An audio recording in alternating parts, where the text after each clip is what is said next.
Hello, let's make some ají de gallina. As usual, we're going to start by making the aderezo. In this case, I'm using red and white onion and minced garlic. I didn't have enough of both, so I combined them. We're going to cook these very nicely for about 3 to 4 minutes until it gets golden brown and delicious and it has reduced. As you can see, the process is getting started here. The onions are becoming translucent and everything is going to caramelize very shortly. Okay, so while the onions are going, I'm gonna shred my chicken breasts. I boil these for about 12 minutes with some vegetables to give the stock some flavor because we're gonna be using that later. Make sure you shred the chicken in thick pieces, otherwise this will become really tiny during the cooking process and we don't want that.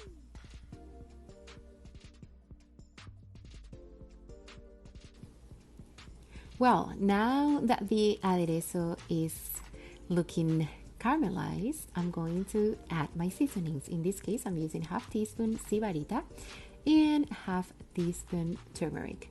These two are my little secret weapon. They're going to help me enhance the color of the preparation. Sometimes the ají amarillo that we find here in the States may be too spicy, so we're forced to add less, and these two help me with that.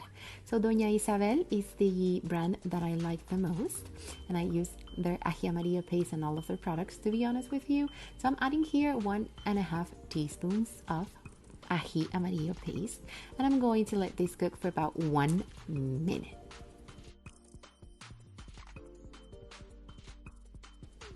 While that works, we're going to soak 3 bread slices with half can of evaporated milk. We're gonna let that soak very well for a few minutes. Now that the aderezo is ready, I'm going to add the shredded chicken and combine these two very well.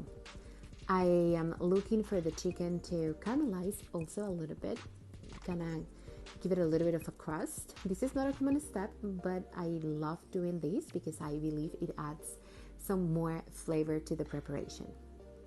So do that for about 3 minutes and then we'll go back to it. While the chicken is going, I'm going to blend the bread soaked in the milk with some pecans, about 4 pecans. Back to the chicken preparation, making sure that it's looking the way I want it to look, and I'm going to add my bread and pecans mixture. This is what is going to thicken the preparation and give the ají de gallina that delicious texture that we all love. Make sure that you're combining these two very well, and quickly you'll see how it starts to thicken up and also to boil. So at this point, you want to add some liquid, and we're going to use the stock that we reserved from cooking the chicken breast. This is going to help us to thin it up a little bit. And once it boils again, once that stock is absorbed, we're going to add some more of the milk that we had left. This is going to add even more flavor and make it even more and more creamy. And you definitely want this. So combine that very well. Stir delicately and constantly so it becomes a thick preparation again. Now that I'm getting close to be done with the preparation, I'm going to season it with salt, a couple of pinches, and black pepper. Combine that very well and follow with a couple of pinches of cumin. There we go with the cumin, just tiny bit. And another thing that I like to add into my pot is Parmesan cheese, 1/4 cup. The Parmesan will add also some saltiness to the preparation, so be careful with that. And last, butter. It will make it shinier and even creamier. So let that incorporate and serve with potatoes and eggs.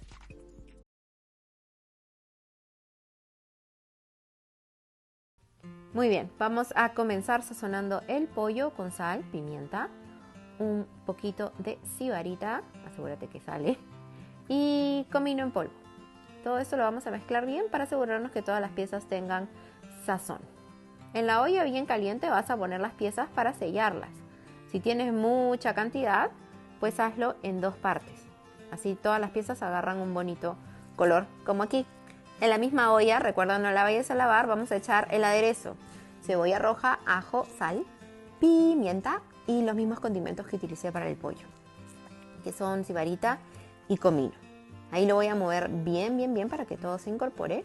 Y el truco aquí es dejar que esto se sofría bastante bien. Te vas a dar cuenta que ya está en su punto cuando veas que se ha reducido. ¿Ves? Se redujo. Y voy a volver las piezas de pollo con todos sus juguitos a la olla y vamos a desglasar con un poco de fondo de vegetales. Puedes usar fondo de pollo o agua si no tienes otra cosa. Vamos ahí a desglasar para sacar todos los juguitos que se pegaron en la olla y continuar con la pastita de maní con leche que hemos preparado. Ahí raspetean ese contenedor bien para sacar todo y no quede nada. Y lo vamos a mover para combinarlo. Vamos a dejarlo cocer tapado por unos 10 minutos, dependiendo del tamaño de las piezas, y tu salsa va a quedar espesita.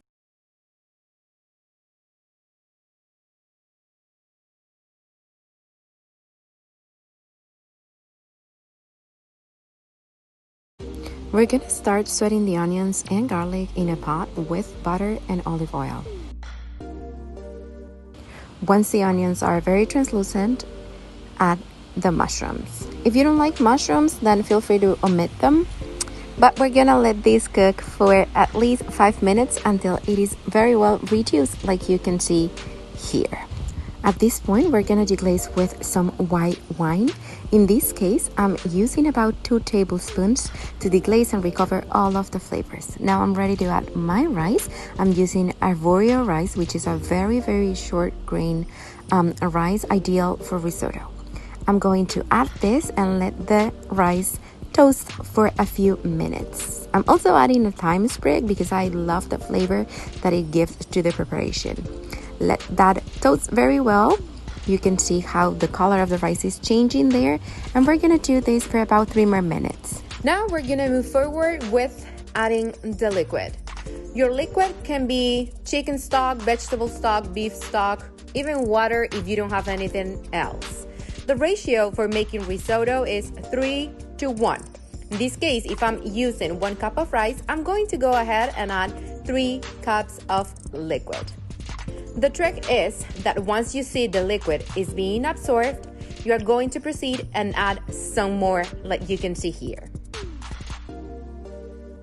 Another thing to keep in mind when cooking risotto is to keep your heat on low. In that way, the liquid won't be absorbed as quickly and the rice will cook at a perfect pace. It is very important that you stir the pot constantly.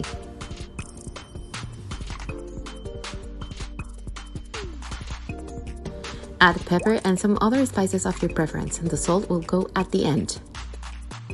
You know that your rice is getting closer to be done once you see that it's becoming translucent and you have a little small dot in the center. So I'm getting close to that point and I'm going to start adding my final ingredients. Okay, so I'm adding some Parmesan cheese. I'm gonna incorporate that very well and continue with a couple tablespoons of heavy cream. I like the risotto to be very creamy, so this will help me with that. And to finish, I'm going to add some butter just to make it extra creamy and shinier. Also, I'm going to taste it and make sure that I have the right flavor and the right texture. Don't forget to remove your thyme sprig when you're done before serving, and you're good to go. Enjoy!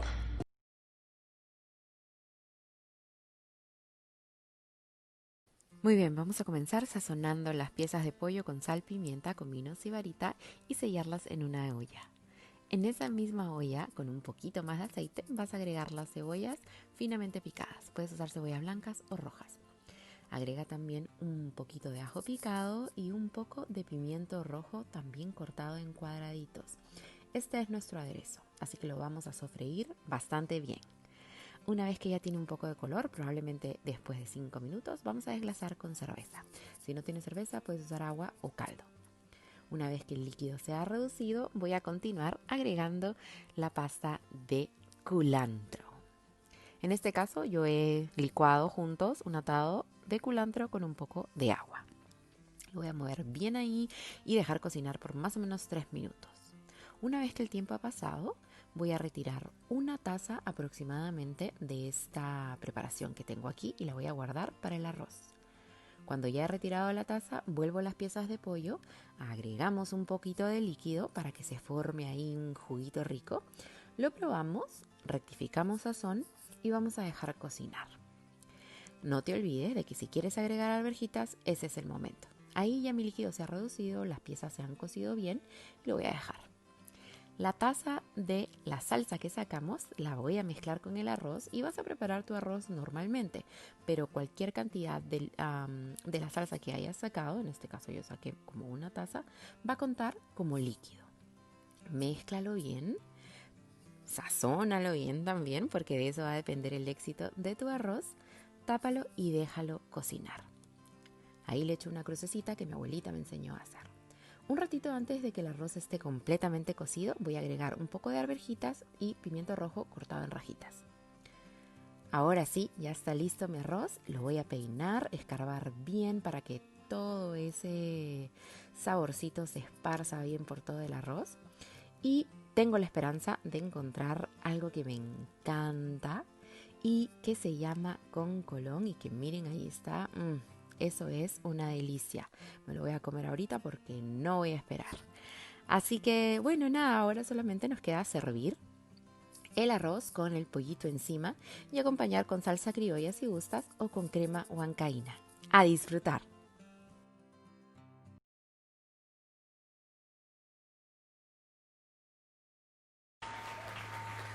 So Chef Daniela, can you tell us a little bit about yourself so the audience can get to know you? Of course.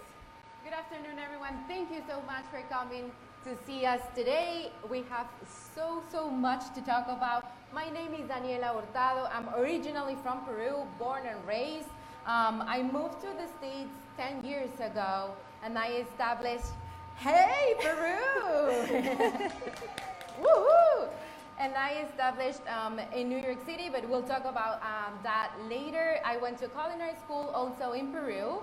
And then when I moved to New York, I did a few things there as a culinary instructor. And then I moved here to the DMV area. And now I work with La Cocina VA, which is a nonprofit organization. And we'll be telling you more about that in a bit. Excellent. So let's get started thinking about the foods that we're going to be making today that speak to Peruvian food culture and traditions. So what is the first dish that you would like to make, and what does it tell us about Peruvian food culture? So the first dish that we're going to make today is the lomo saltado. And lomo saltado for me speaks a lot about Peruvian culture because Peru is a very diverse country. We have influence from so many different cities in the world, and the lomo saltado represents that so well because it is a fusion, or actually a very nice mixture of Chinese cooking and Peruvian cooking. Fabulous. And so when we're thinking about the first step, what ingredient are we starting with? So we're going to start with the onions.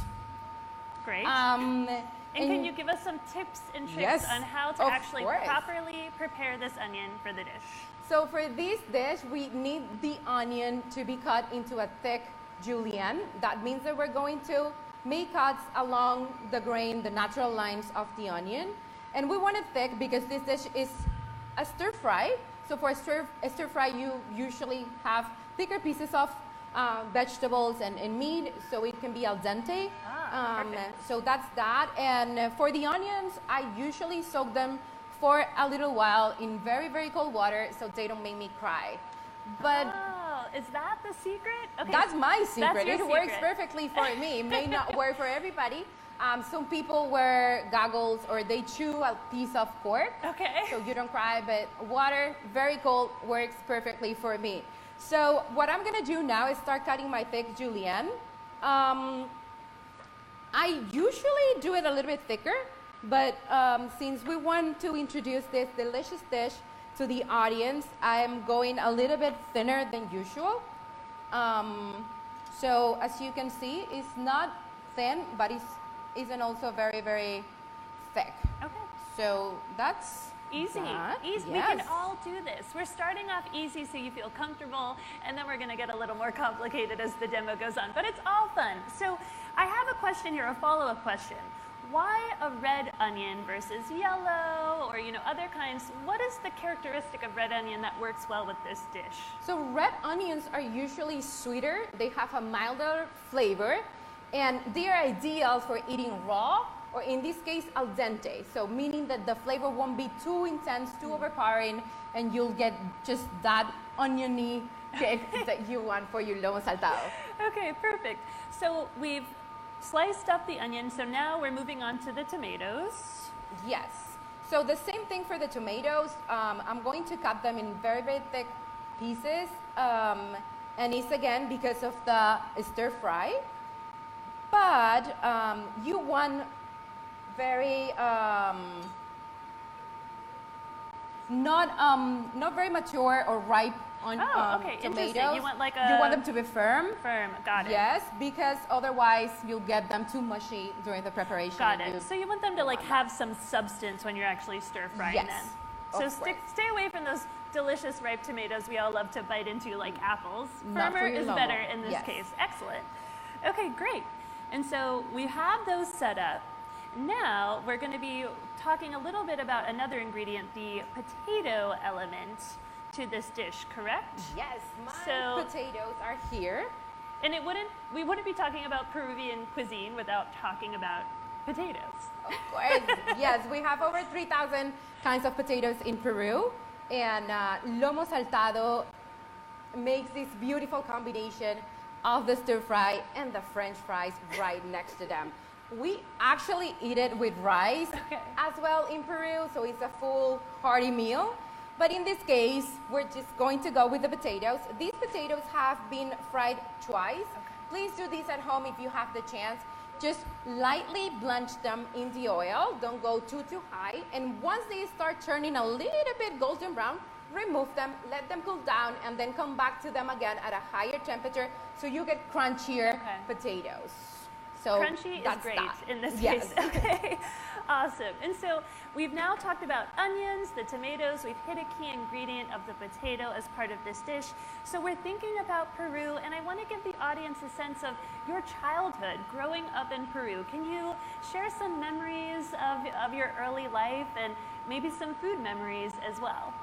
Well, one of the things that I miss the most about my country is those family gatherings. You have a birthday, Mother's Day, or any holiday, and you would pick a menu. So you know that every year grandma or your auntie or your mother will be cooking that dish because that's the tradition. So growing up, that's what I was part of, going into the kitchen, seeing my grandma cooking, or my daddy cooking, and everybody participated. Everybody would gather there and have this wonderful conversation while the food was being cooked. Yeah, it's like the kitchen is always the center of the home. Not always, but for many, many families, and you just form such beautiful memories there. So can you talk about a dish that was served at a lot of family gatherings, maybe that your grandmother made or your father made? What was something that really speaks of home for you? So we have two favorites that my grandma used to make. One is Arroz con Pollo, which is a cilantro-based rice with, of course, chicken. And another one is beans with seco. Seco is another delicious stew made with cilantro and rice. So those are two favorites in my family. We knew that every time there was a holiday or festivity, those were the dishes to go. And with my dad was a lot into lomo saltado making, chifa, so that was his thing. So lomo saltado really reminds you of your father. Yes, of course.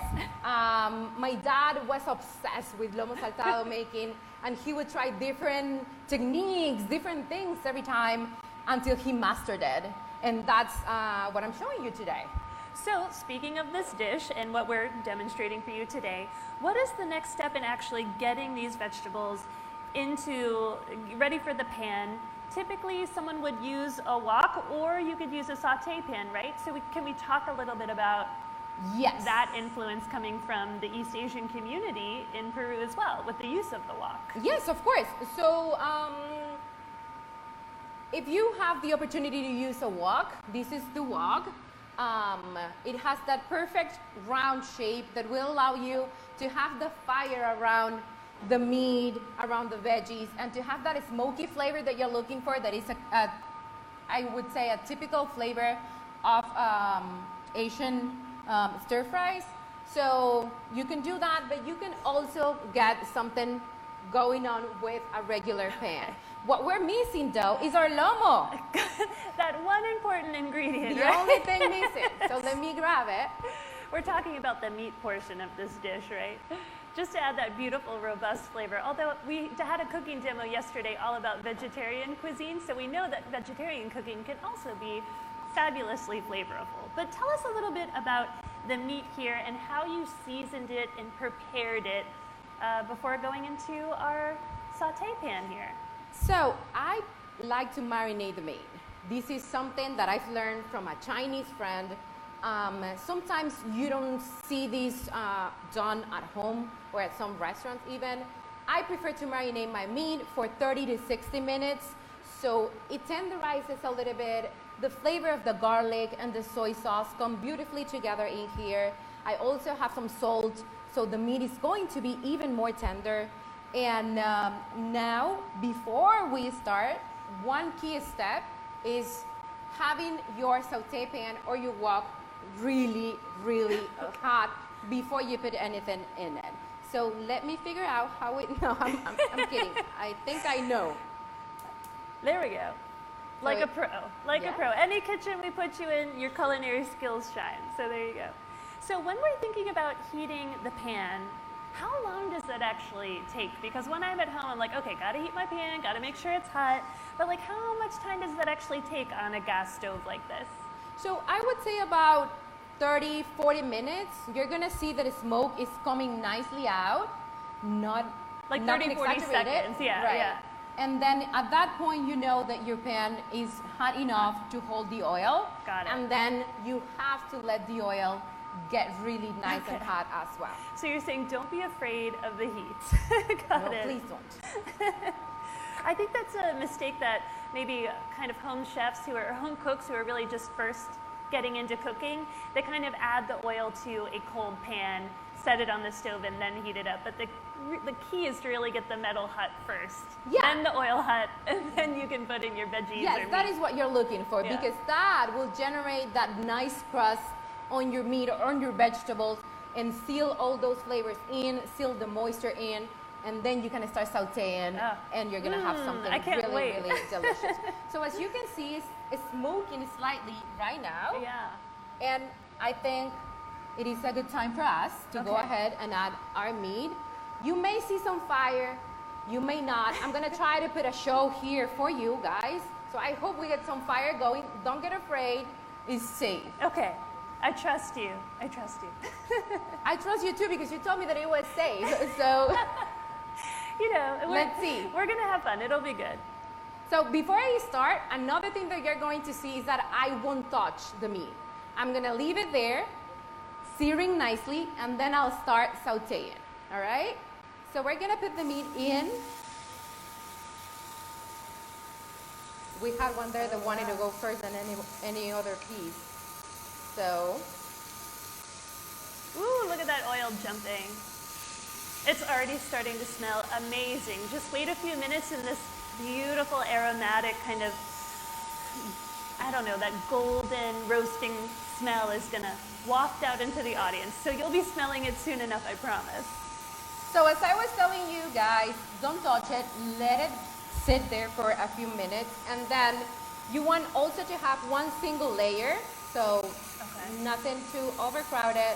You want to make sure that the heat is going nicely in every single piece.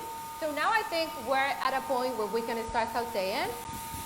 Woo! That's the fire that I was telling you about. Please don't worry about it. Oh, I love this. I'm standing a little bit far away. You want this in your lomo saltado. That's your flavor right there.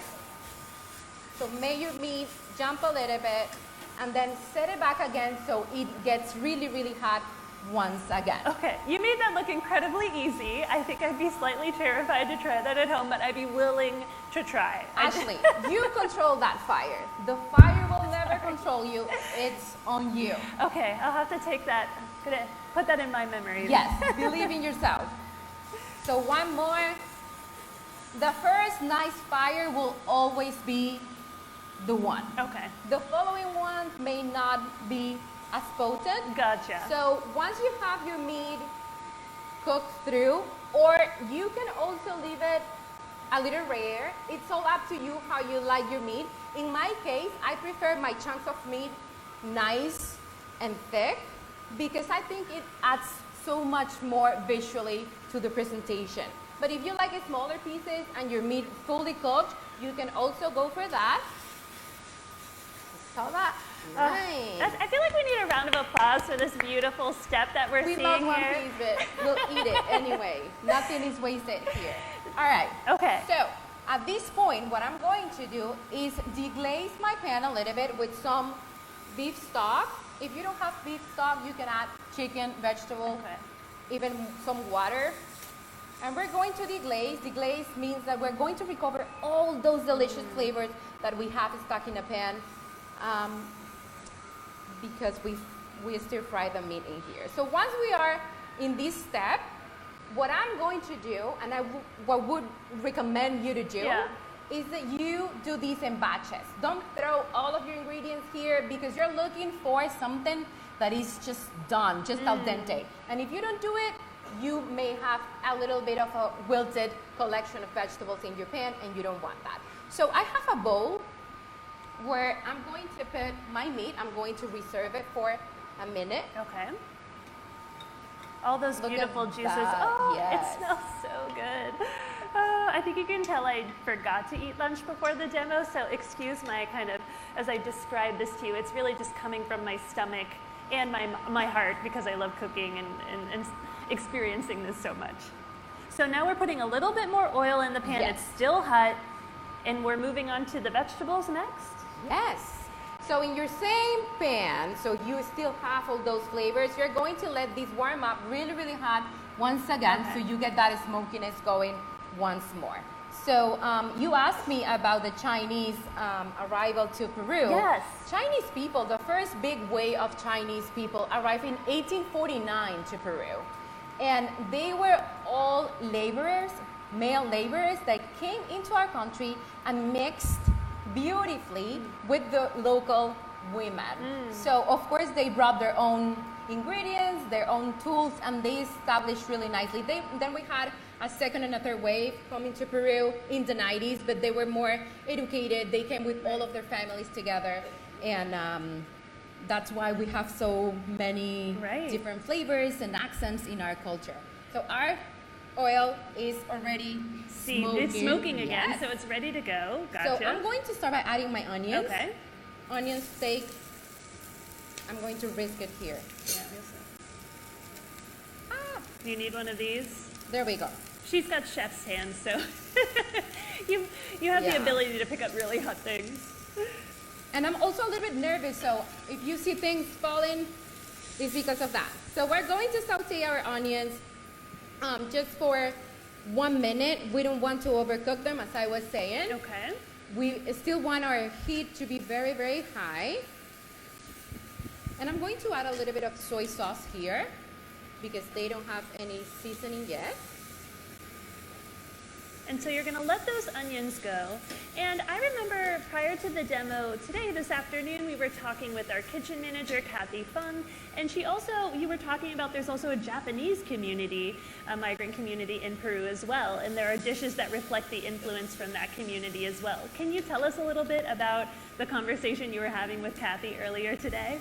So we were talking about Nikkei food, which is the fusion of Peruvian and Japanese food. And this is something fairly new. And so my onions are ready. We're going to add that to the meat. And as you can see, our pan is collecting all of those delicious flavors. Yes. So nowadays you can find maki rolls with ceviche sauce and a ceviche made with Japanese ingredients. So in here, we're just gonna add tiny bit more of oil. Okay, a little more and oil, we're gonna got go it. to the last part of our preparation. And we know now that we have to let that oil get nice and hot. Yes, our pan is already very, very hot, so we're gonna add the tomatoes. Nice. My scallions, I like to add scallions. Another ingredient that we can add here are the parsley and the cilantro that I have already chopped. In here, we saute that nicely and briefly, and we're going to add just a tiny bit more of stock, tiny bit more of soy sauce, a little bit of salt.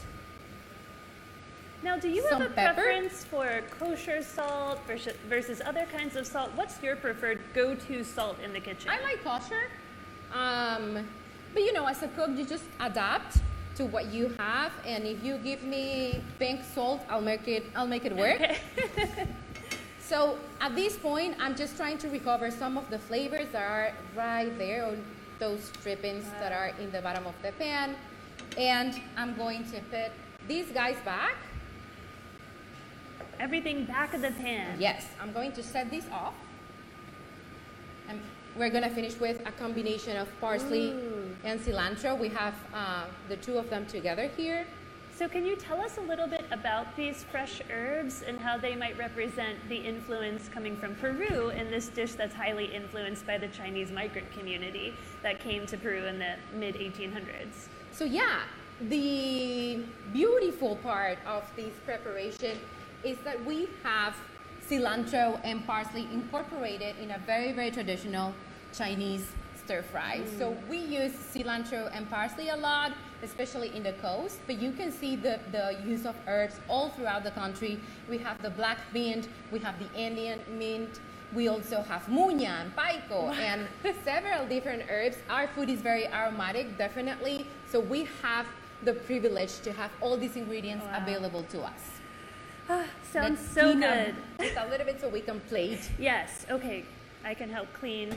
We're just gonna get this ready for the fabulous plating process. And as we do that, I was hoping you could tell our audience here today a little bit about the story of how you decided you wanted to become a trained chef, a trained professional. Was there a particular event or person that inspired you to set out on this journey? Well, yeah. So I think that, as I was telling you at the beginning, definitely growing up in a family where food was a key part of every single holiday or family gathering. On top of that, my mom would cook for us every day, Monday through Friday. So you got your typical mom's cooking, which was really good. My mom is a wonderful cook.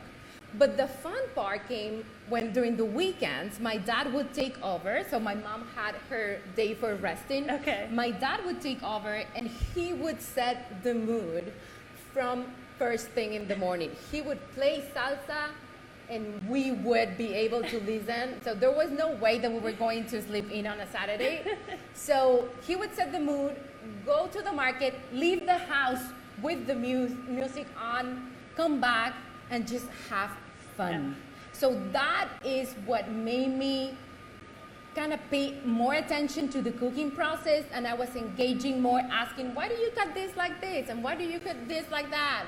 And he was so obsessed, as I was telling you, with the lomo saltado making and the chifa making, and he would start asking me to participate, to chop the vegetables in such a way, and he would set up his mise en place, all of his things, just like a TV show.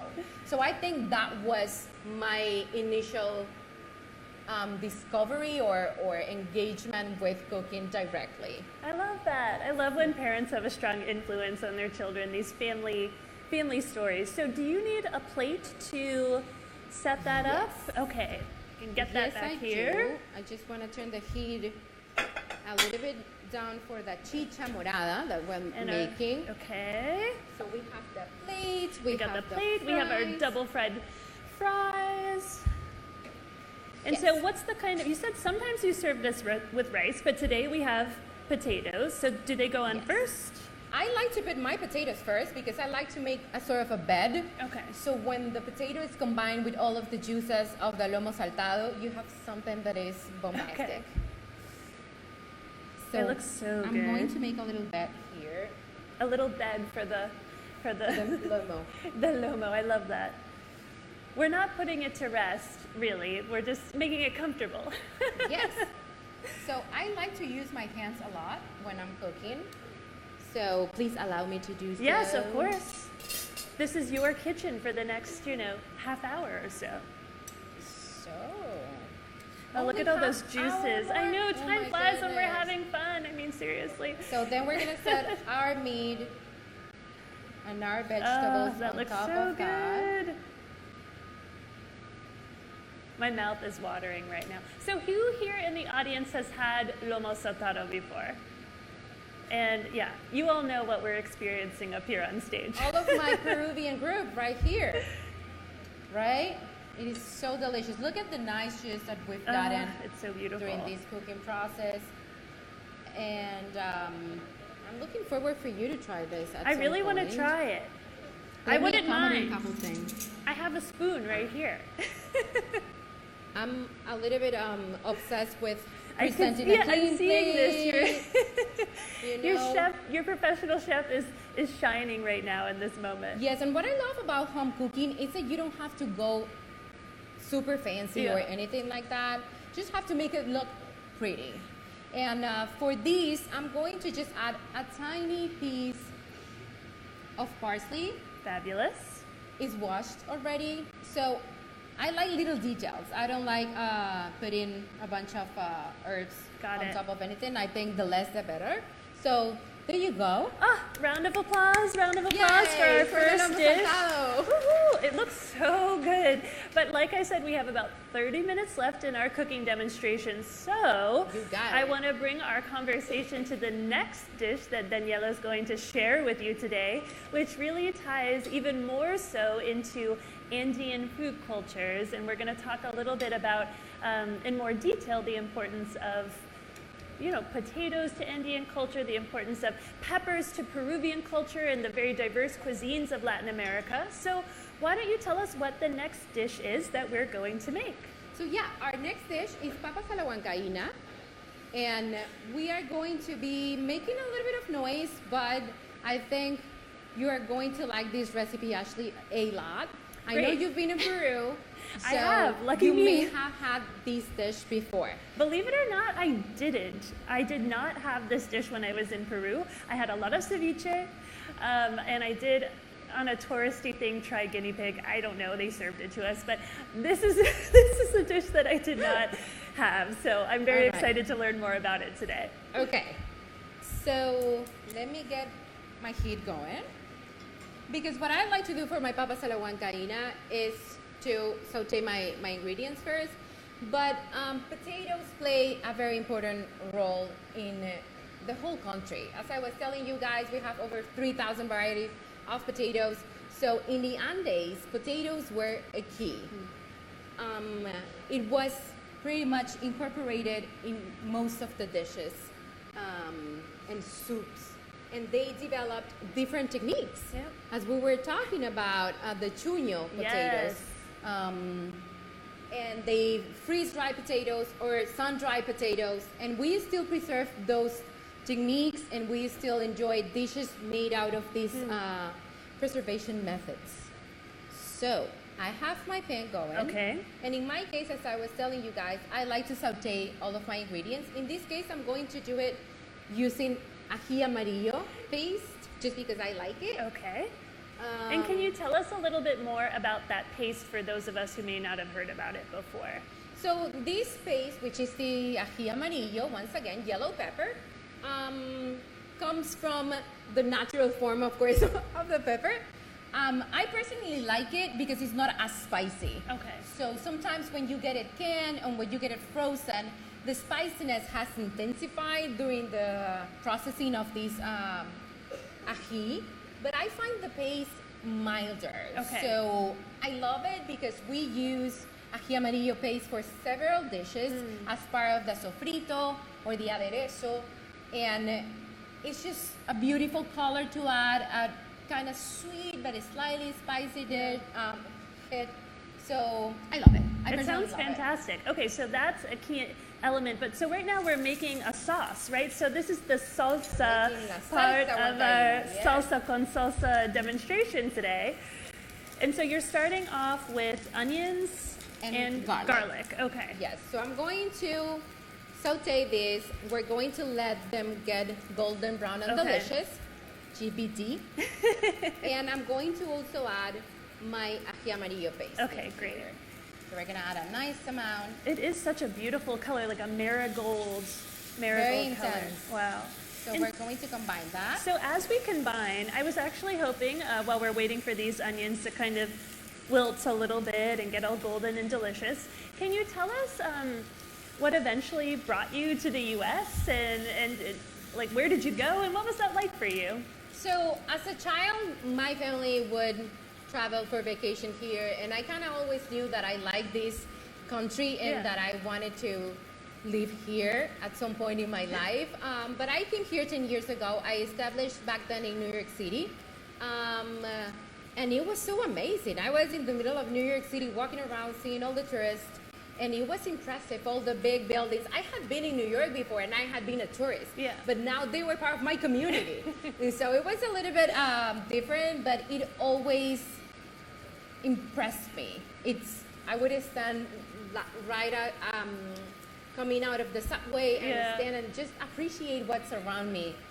You may get bumped while you do that, but it was just really, really great to live there for a while. That sounds amazing. Now, did you find anything interesting about the food culture in New York when you actually had the chance to live there and sort of like embed yourself in that urban community? Crazy. I think DC does a great job also diversifying, and we have a lot of different restaurants around the city, but I think New York has a couple more hundreds of restaurants, and you can actually talk to the people while they're cooking on the street. So that was just amazing. I started to work part-time in different little restaurants just to learn, and I had the chance to teach at a culinary school, so I was also learning very specific culinary techniques, Indian, food from the Philippines, from Thailand. So it was just a great experience. That's awesome. Oh, this is looking fantastic. Yes, Speaking of great experiences, watching this come together is one of them. So we have this done. Okay. All right. We're gonna let it cool down for a little bit. Okay. Let me turn these off. Yes. No? The other way? I think the magic is that way. Together we can do anything. So this one was... This one is off. Okay. We're good. All We're right. good for now, and this one's still on as we intend. So we're doing great. All right, so these guys are gonna go back in my bowl here, just because I want them to cool faster. Gotcha. Because we may have trouble with the blender if we don't. Yeah, so we're gonna be using the blender in a second to bring all of these ingredients together with a few more that we're gonna talk about in a second. But yeah, a little hint, don't put super hot foods into your blender. That will be a little difficult.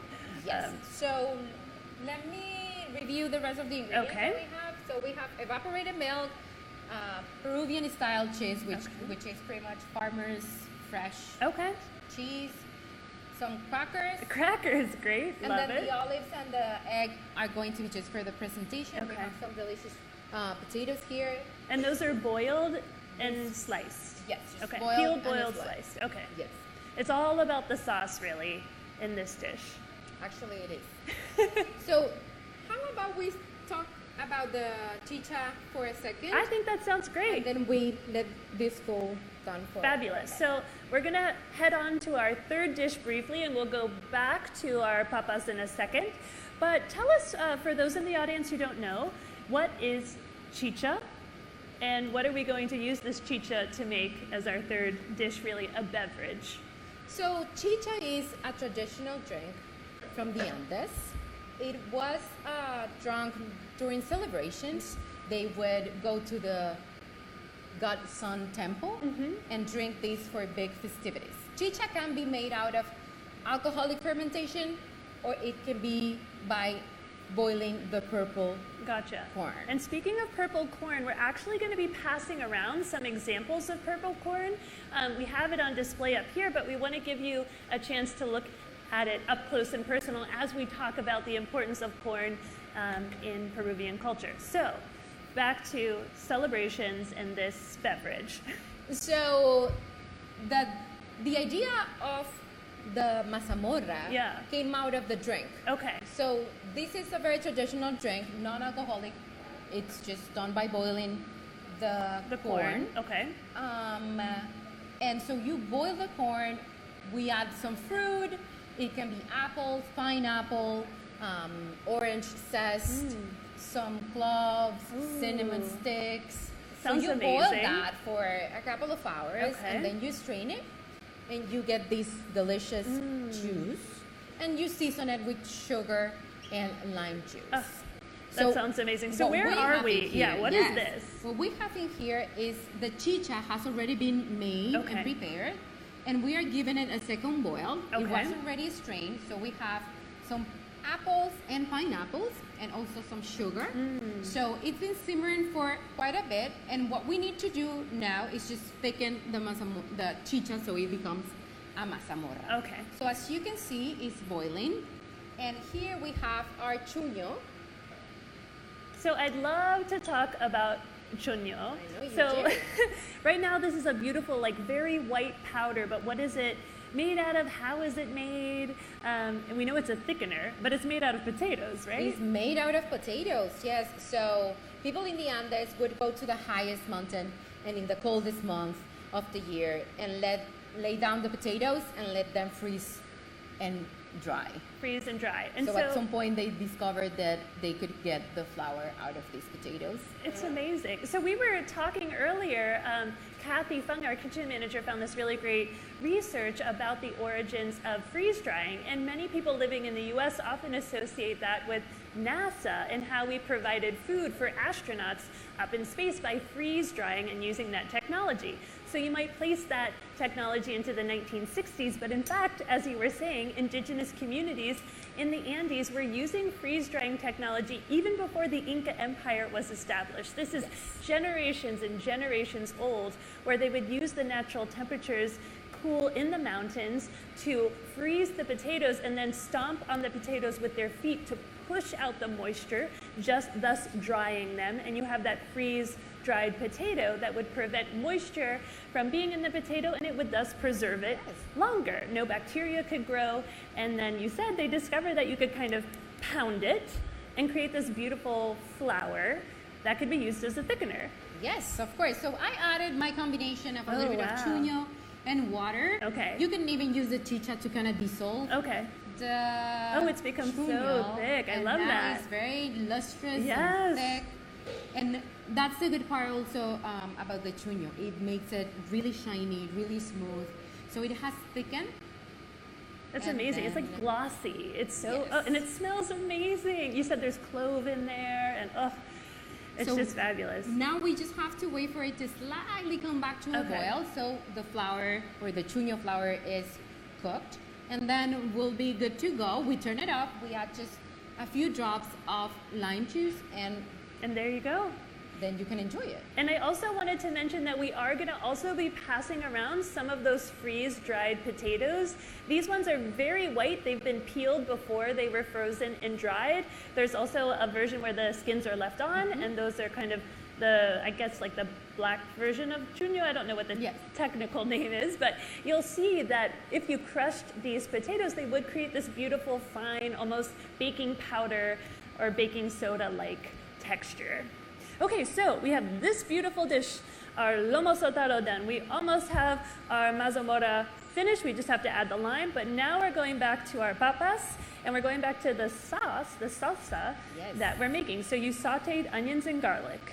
And the ají amarillo paste. And the paste, the yellow pepper paste. So that's cooled down. What's the next step? So even though we have recipes available for everybody, and those are the right quantities that you have to use at home, I like to start adding everything little by little. Okay. So I end up with a very nice, smooth paste. Let me tell you something though. Okay. We use a blender today, but in the past, this sauce was done in a mortar. Oh yeah, mortar and pestle. Right. Gotcha. So they would saute everything, and they would go back to the mortar and then add all of the ingredients and just work it for a few minutes, so you end up with a not so smooth, not crunchy, but It's like I know what you're saying. Rustic looking. Yes. Like a sauce that has a salsa. little texture to it, a little mouth feel. I like that. But we're using modern technology today with our little blender. So you're adding in the cheese. Yes, and the order that you can follow here is up to you. I usually start with these two. So saltines, is that a popular kind of dish or a popular snack in Peru? Where did the... We eat galletas de soda for everything. For everything, With gotcha. mantequilla, crackers with butter for, after lunch, like a little snack. Got it. But the incorporation of the crackers in this recipe is just because we wanted that flavor, I guess, or that texture, that thickening agent in our sauce. Got it. So, cheese, crackers. I'm going to start by adding a little bit of milk. Okay, and that's the condensed milk, you said? Evaporated. Evaporated milk, okay. Yes, evaporated canned milk. Got it. Can you pass me the oil? Of course. Thank you. So we have some oil here also. And as I was saying, the egg and the olives are just for presentation. Okay. But they also add a very nice flavor to the preparation. So our mixture goes in. And we're going to start making some noise. Okay, great. Gotta love a little noise. It makes it very easy to talk with you all. That's a joke. But we'll do the best we can. So here we go. All right. All right. We'll get that going. Oh, it's beautiful, and it's coming together in this lovely creamy color. I love that. Definitely the oil and the evaporated milk adds that smoothness to the sauce as well. Is that it? Or Well, are we salt adding a and little pepper, bit more? Okay. And then we have to taste it first. You're a chef. You always have to taste as you go along. I got it. I have to make sure that nobody will die by eating my food. Let's add some salt and pepper. Can I add the salt? Did you like my sound effect? A little bit more. Okay. Is it enough? Perfect. Okay. And now some pepper. Let me know when. I always feel like I'm in before. Santa's workshop when I'm doing that's this. enough. And now we're gonna blend it again. Okay. Before we taste it, just for the salt and the pepper to mix in together. That's that. Fabulous. And I'm gonna try some too. What do you think, chef? it's spicy. Ooh, that's so good. It's good, right? This is so good. Now, I have to tell you, I tried this dish when I was chatting with you and you suggested it as something we made today. I went out to a Peruvian restaurant, not to be named, here in DC, and I got this dish. And I will tell you, the sauce that I'm having here is so much more flavorful. It is the peppers, it's just so beautifully balanced. And I have to tell you, like, wow, my mind is being blown right now compared to what I tried a few weeks ago. Thank Chef, you. you are so talented. My pleasure. Oh my goodness. Okay, so what is, Let at me this serve point, that. Let me have a little bit of coffee. you need a little bit of coffee because we have to keep our energy going for the last 10 minutes or so. But are we at this point ready to kind of plate this dish? Yes. So what's the technique here? The technique is that there's no technique. You can present your papas a la huancaína in the way you like. Okay. I'm just gonna suggest how it can be put together. Fabulous. All right, so I'm going to just add some of the sauce along my papas. And I love to use these potatoes. These are Yukon potatoes. Okay. Because they are so yellow and so beautiful. And in Peru, we have yellow potatoes that the texture is completely another story. It's a different story. Yes. Very different from the We Yukon. will have to do a whole nother demo on another that. cooking up or history. 3 or 4. Yeah, for that. So also, one thing that I do want to say is that the texture, this is the ideal, but if you like it thicker or if you want to make it lighter or runnier, you can do that. It's up to you guys, as long as you incorporate the ingredients that are traditionally used in Peru. Got it. So what I'm going to add to that are my eggs. Fabulous. I love all these different shades of yellow, and then they'll be punctuated by these olives. Right. But this kind of smoky, Let me dark make my color. olives a little bit smaller. Okay, you like a Just different style just on the because. olive. Okay. Just because. So as you're kind of fixing up the olives there, we just poured this beautiful salsa on top of these papas, and I wanted to bring us back to the conversation of salsa. And we've been talking about your father on and off during this demonstration, but not only was he a master in the kitchen and inspired you to go on to pursue a career in the culinary arts, but he also has a strong connection to salsa. And can you share that with us? Yes, so my dad was very, very passionate about salsa music. He was a huge fan, and I think that translates today in my life and who I am. We would listen to salsa every day. If you ask me, when did you start it? I really don't know. I think I was born listening to salsa, and I can only imagine how my dad was playing salsa the day that I was born, of course, because it was a big event, right? So he would not only play it, he would tell us about it. Who's the singer? How did the band started? How this music is from Puerto Rico, or that one is from New York, and this one is Cuban salsa. So all of that information, I think our family really embraced it. And then one day he started his own band, and he started performing, and he did pretty well. And he was a singer in Peru. He would go during the day to his job. He was responsible of social responsibility department in a big company in Peru. So you would see him with a suit and a tie during the day, Monday through Friday. And then when he got a gig, he would completely get into character and sing some good Hector Lavoe, Fania music in clubs. Wow. And you said he traveled not only in Peru, but like around the world with his singing in a salsa band. So my dad did a very specific style. Like a genre. So he did a tribute to Hector Lavoe, which is one of the most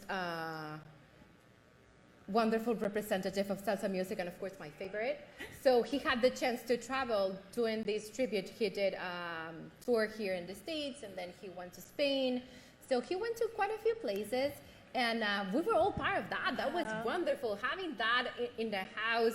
I wasn't that young anymore, but I think I never moved out because Dad was in the house and playing salsa, and the learning never stopped. Oh, I love that so much. I love imagining your whole family in the kitchen dancing and listening and singing and cooking all at the same time. It's like the most wonderful things in life coming together in the home, and I just love that. Thank you. Yeah, so we have this beautiful dish prepared.